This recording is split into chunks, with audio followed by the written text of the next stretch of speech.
नमस्कार, आप सभी का स्वागत है एक्सेलशियर न्यूज़ में। इस समय मेरे साथ आउटस्टैंडिंग स्पोर्ट्समैन है जो लंबे समय से जद्दोजहद कर रहे थे। फाइनली जो है 223 जितने स्पोर्ट्समैन हैं उन्हें राहत मिली है, नोटिफिकेशन जो है जारी हो चुकी है। अब ये अपॉइंटमेंट लेटर का इंतज़ार कर रहे हैं। सर, काफ़ी जद्दोजहद करने के बाद फाइनली जो है गवर्नमेंट ने इनिशिएटिव लिया, 223 स्पोर्ट्समैन जो है उनका नोटिफिकेशन में नाम आ चुका है। अब फिलहाल आप अपॉइंटमेंट का इंतज़ार कर रहे हैं, क्या कहना चाहते हैं इस पूरे प्रोसेस को लेकर? सर, ये स्टेप को हम तहे दिल से वेलकम करते हैं जो कि जे.एंड.के गवर्नमेंट ने हमारे जितने भी आउटस्टैंडिंग स्पोर्ट्स पर्सन्स हैं उनके लिए लिया है। हम स्पेशल थैंक्स एलजी सर का करते हैं, सीएम सर का तो दिल से इतना थैंक्स करते हैं कि वो इतने हम्बल और इतने अच्छे पर्सनालिटी हैं। जब उनसे हम पहली बार मिले हमें लगा ही नहीं कि हम चीफ मिनिस्टर साहब से मिल रहे हैं, and he assured us that it will be done and today is the day that has been done.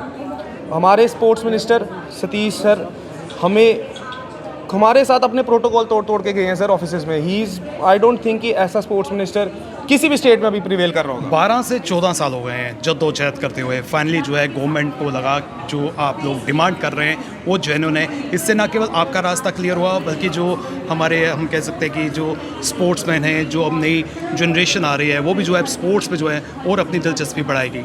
बिल्कुल सर, जब आपके सामने चीज़ें होती हैं ना, आज की डेट पे जो 12-13 साल का लड़का है वो अगर हमें देख रहा है, उसके दिमाग में होगा अगर मैं खेलता हूँ तो इन लोगों को अगर ये करियर सेटल हो सकता है, इनको सिक्योरिटी मिल सकती है, तो स्पोर्ट्स में होके मैं भी अपना करियर सेटल कर सकता हूँ। हमारे डायनामिक ऑफिसर्स इतने ब्रिलियंट रहे कि उन्होंने इस चीज़ को किया, चाहे वो नुसरत मैम हो, चाहे कमिश्नर सेक्रेटरी सर हो। चीफ सेक्रेटरी सर ने तो हमारे इतना ऑब्लाइज किया और इतनी बात अच्छे से सुनी है। तो मेरा यही मैसेज है कि आप स्पोर्ट्स को एज अ करियर देख सकते हो, बस बी इन योर पैशन, अपने पैशन की तरह स्पोर्ट्स को खेलो। इसलिए नहीं खेलो कि बस हमने जाना है वैसे करना है। Sports will teach you a lot of things that will help you in the further life. आपको जीने का एक ज़रिया सिखा देती है स्पोर्ट्स। चाहे अगर आप स्टडीज़ में भी होगे, स्पोर्ट्स में अगर आपने फेलियर लर्न किया होगा, उससे ओवरकम किए होगे, तो आपकी स्टडीज़ में भी आपको कहीं ना कहीं बेनिफिट होगा ही होगा। आप स्टेट अवार्डी भी रह चुके हैं और आपने कई बार जो है अपना दमखम दिखाया, कई तरह के मेडल्स जो है आपने अपने नाम किए। तो जो आप अगर डिफ्रेंशिएट करना चाहते हैं, जो बाकी प्लेयर्स हैं डिफरेंट स्टेट से आते थे, उन्हें जो चीज़ें दी जाती थी, उन्हें जो बेनिफिट्स दिए जाते थे, जम्मू कश्मीर में वो बेनिफिट्स जो है अब देना शुरू हुए। सर बिल्कुल सर, मैं स्टेट अवार्ड मेरे को 2019 में मिला था। उससे पहले मैं 2009 में भारत सरकार ने मेरे को नेशनल चाइल्ड अवार्ड दिया था और सीएम तब उमर अब्दुल्ला सर ही थे जिन्होंने मेरे को कंग्रेचुलेट भी किया था। उस टाइम पे थोड़ा सा कैश अवार्ड जो था मुझे मिला गया था। बट सर, बाहर की स्टेट्स में और हमारी स्टेट्स में ना थोड़ा सा डिफरेंस आ गया हुआ है, क्योंकि वहाँ पे एक्सपोजर ज़्यादा है और साथ में फैसिलिटीज़ ज़्यादा हैं। कैश अवार्ड्स जो उनके होते हैं, they are like 5 lakh of gold, 3 lakh of silver, 2 lakh of bronze. हमारे भी यहाँ पे स्पोर्ट्स पॉलिसी में स्पोर्ट्स अवार्ड्स हैं, बट उसको थोड़ा सा रेज़ करने की ज़रूरत है। पिछले 2 साल से वो भी पेंडिंग है। एक मेरी वो भी डिमांड है कि बच्चे वेट कर रहे हैं, उस चीज़ को क्लियर किया जाए। और वहाँ पे जो टीम इवेंट्स हैं या इंडिविजुअल इवेंट्स हैं, उनका जो कैश अवार्ड जो प्राइस है थोड़ा सा इंक्रीज़ करके, ताकि उनको प्रोत्साहन मिले।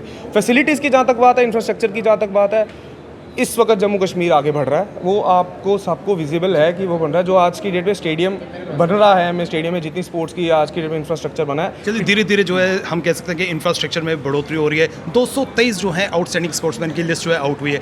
और भी जो है लिस्ट में नाम होने चाहिए थे, कुछ जो स्पोर्ट्समैन उनका नाम ऐड नहीं हुआ है।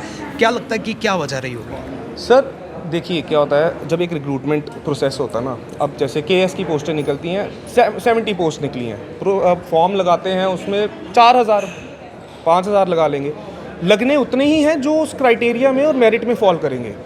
कुछ बच्चे थे जिनका मेरिट में नाम नहीं आया, क्योंकि हर एक साल का मेरिट बना हुआ है। किसी में 37 कट ऑफ है, किसी में उसमें अगर आप उसमें फॉल करते हो, जैसे मेरा 2018 में नाम आया, मैं कट ऑफ में फॉल करता था।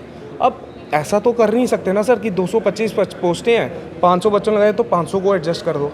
ऐसा तो कहीं होता नहीं है। बट यही बात है कि मेरिट में उनका नाम नहीं आया। बट मेरी एक ये भी डिमांड है कि जैसे ही हमारी ज्वाइनिंग्स हमारी ये हो जाती है, जो पोस्टें पीछे बचती हैं उनको फ्रीज़ ना किया जाए। ये हमारे जो पीछे जो हमारे भाई बहन जितने भी बचे हैं उनको उनके लिए रखा जाए और देखा जाए। It is a tedious process, but our dynamic officers will look into this and I am sure about that.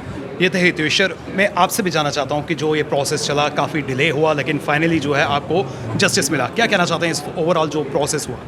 हम सरकार का शुक्रिया करेंगे, क्योंकि इसमें हमें जो 1.5 साल से सरकार है हमारी, यहाँ पे आना जाना हमारा बहुत लगा रहा। ऐसे कश्मीर गए, सतीश सर ने हमें बहुत ज़्यादा सपोर्ट किया इस चीज़। काफ़ी संघर्ष हुआ आपको करना बहुत पड़ा। ज़्यादा, लेकिन मुझे लगता है कि जो 12 साल से चीज़ें नहीं हुई थी वो 1.5 साल की हुई। और बहुत एक्टिवली हुई। सारे ऑफिसर ऐसे अभी आए, जशा मैम आई इससे पहले, उन्होंने इस फाइल को ओपन अप किया सारा और उन्होंने क्लियर किया। उसके बाद शाहिद सर आए और एकदम से हमारा ये सारा काम हो गया। तो बहुत शुक्रिया, आपने हमें समय दिया। और जिस तरह से आउटस्टैंडिंग स्पोर्ट्समैन की बात करें, लंबे समय से ये जदोजहद कर रहे थे, फाइनली जो है इनका नोटिफिकेशन निकल चुकी है, इनकी सिलेक्शन हो चुकी है। अब ये इंतज़ार कर रहे हैं अपॉइंटमेंट लेटर का और जल्दी जो है इन्हें अपॉइंटमेंट लेटर मिलेगी। और हम भी सरकार से अपील करना चाहते हैं कि जितने भी हमारे यहाँ पर स्पोर्ट्समैन हैं उन्हें बढ़ावा देने के लिए जो है पॉलिसीज़ जो हैं वो अडॉप्ट की जाए, उसको ग्राउंड पर जो है इम्प्लीमेंट किया जाए, उसमें जो बदलाव करना है वो बदलाव किया जाए, ताकि हमारे जितने भी युवा हैं वो ज़्यादा से ज़्यादा जो है स्पोर्ट्स में इंडल्ज हों और कहीं ना कहीं जो है अपने भविष्य की तरफ जो है वो अग्रसर हो। और जिस तरह से गवर्नमेंट ने ये इनिशिएटिव लिया है तो कहीं ना कहीं आउटस्टैंडिंग स्पोर्ट्समैन जो है गवर्नमेंट का, माननीय उपराज्यपाल का, माननीय मुख्यमंत्री का तहे दिल से शुक्रिया अदा कर रहे हैं। फिलहाल करण सिंह और मुझे यानी कि रितेश गुप्ता को दीजिए इजाज़त। नमस्कार।